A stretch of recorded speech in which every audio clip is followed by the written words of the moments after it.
Welcome back to Ladies of Another View, and we have another guest, Ed Van Buskirk, and he is the Executive Director of If You Love Me. Welcome to the show, Ed. Hello, everybody. It's great to be here. Thank you.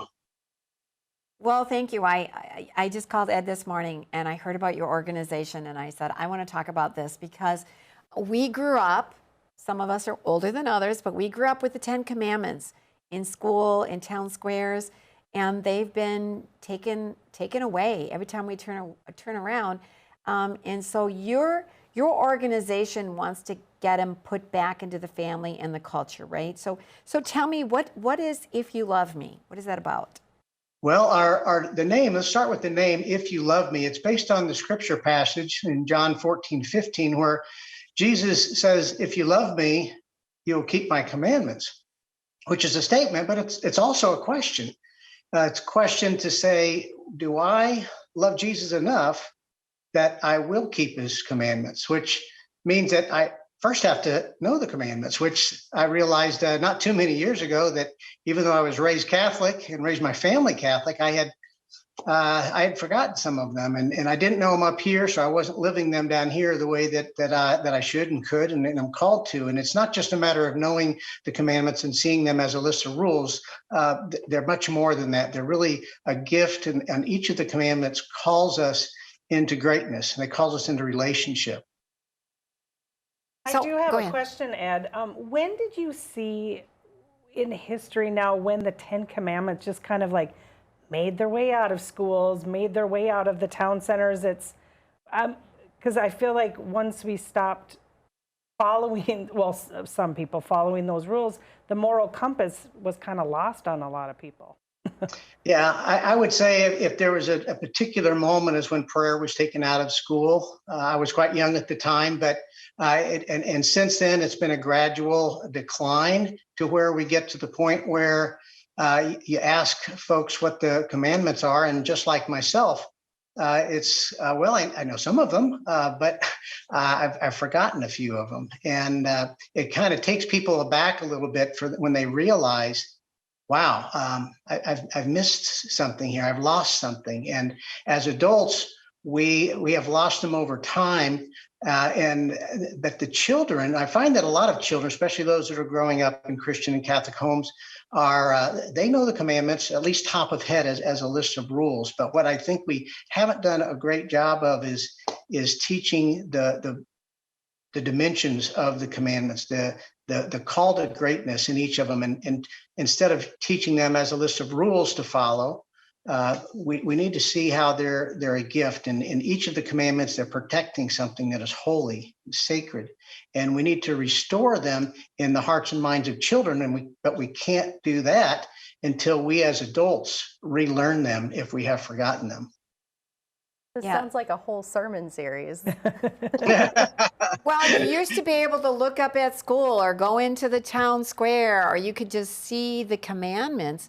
And what was beautiful about them is that it's something we share with our Jewish brethren and all different Christian denominations, you know, and it was just that we were a Judeo-Christian country, but even if you're nothing, they were good rules to follow, right? They certainly are, and you're right. We've visually taken them out of the town squares and the schools. And what I've also found is that not many homes have the Ten Commandments hung anywhere, let alone in a prominent place. I talked to a woman the other day, and she said her father put the commandments up by the front door and took her over and said, "You know why I put these here? And you know what they are, but you know why I put these here? It's so that when you go out into the world, you go out to your school and to meet with your friends, you remember what these are."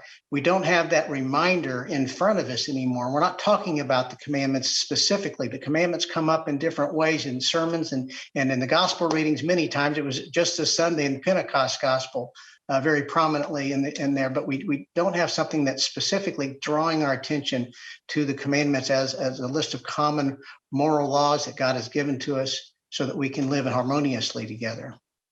So what are you doing to bring this into back into the forefront again? Are you talking to parents? Are you doing speaking engagements? Are you is it like the website? I mean, what do we do to push this forward? Sure. I'm doing all of what you just said there. I've been going out into churches, meeting with groups. I was at a group here in the Kansas City area at a church at presentation. Great group of about 40 people who came to hear more about the commandments. And so I'm going out and giving speaking engagements. I've got a pilgrimage I'm giving this weekend down in Lowry, Missouri.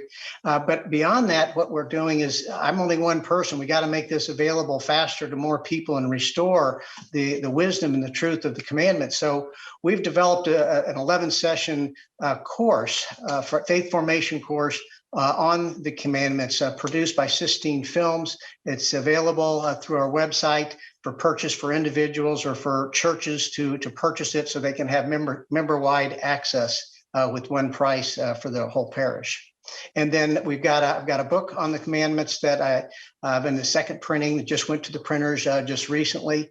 And then our website as well. And one of the bigger things is just getting people to realize how maybe they have a negative aspect or perspective of the commandments, but we need to change that perspective around. People have them upside down, and it's hard to go through life with a list of rules upside down. Just if you are looking through a lens upside down, it'd be difficult.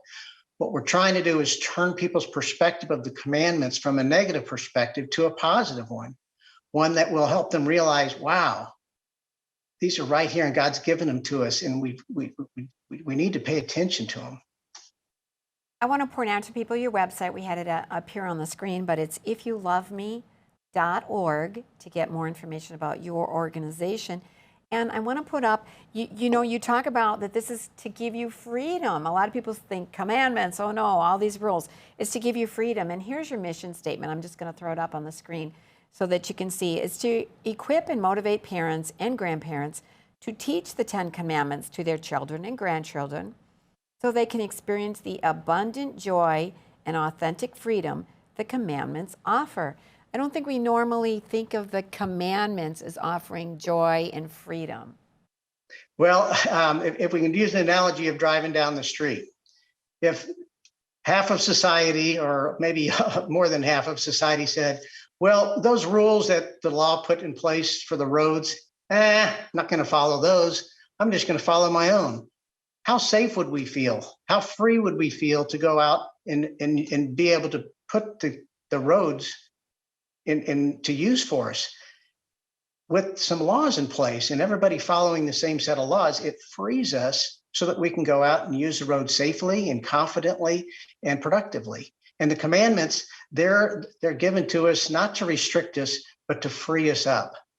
When I lie, if I were to say, well, the law against lying doesn't apply to me, and I go and I lie, now I'm a slave to that lie, because now I have to hide that lie, and I usually do that by more lies.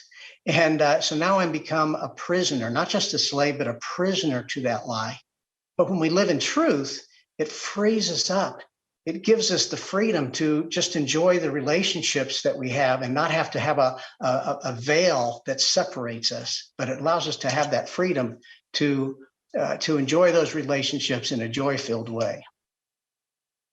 Yeah, it does challenge people. Thou shalt not lie. You know, people talk about white lies, and it's a challenge, because I used to not think much about, you just lied for convenience sake to have things work out the way you wanted. And then once I made that commitment many years ago not to lie, you have to really stop and think sometimes. And it's a challenge, to be honest, but it is very freeing too. You don't have to remember your stories. You're just honest, and you deal with what that honesty entails. But then there's, thou shalt not kill, thou shalt not steal, thou shalt not commit adultery. It really does hold you to a higher standard that everybody may not want in front of their face, right? So, well, it's a higher standard, but we need to realize that each of the commandments, it's protecting something that is holy and sacred. Not lying is protecting truth. And truth is holy and it's sacred. And we've lost the understanding of that. And we know that it's holy and sacred because Jesus tells us that it is. When he says, I am the way, the truth, and the life. So if Jesus is the truth, and the truth is established at the dawn of time in Genesis 1:1, in the very beginning, when he created the universe, he created the physical laws and the truth of the physical laws. He also created the moral laws and the truth of the moral laws. And not just for the Israelites, but for all time and all mankind. And so we need to make sure that we look at what is this particular commandment protecting that's holy and sacred. You shall not kill is protecting life. You shall not commit adultery is protecting the sacredness and holiness of our sexuality. And all the way down through the commandments, there's something very holy and sacred that we need to protect. And because the commandments have been pushed to the sides and forgotten and ignored, we've lost sight of the holiness and sacred of what God's trying to protect. Well, thank you, Ed Van Buskirk, with the Executive Director of If You Love Me. Thank you for joining us. And thank you. I'm sure we'll tap into you again, because the 10 Commandments is a good way for everybody to live. So thank you for joining us. It's a privilege to be here. And the commandments, yes, they pertain to all aspects of life. They truly do. And it's been so refreshing to have this revealed to me. I just want to share it with everybody.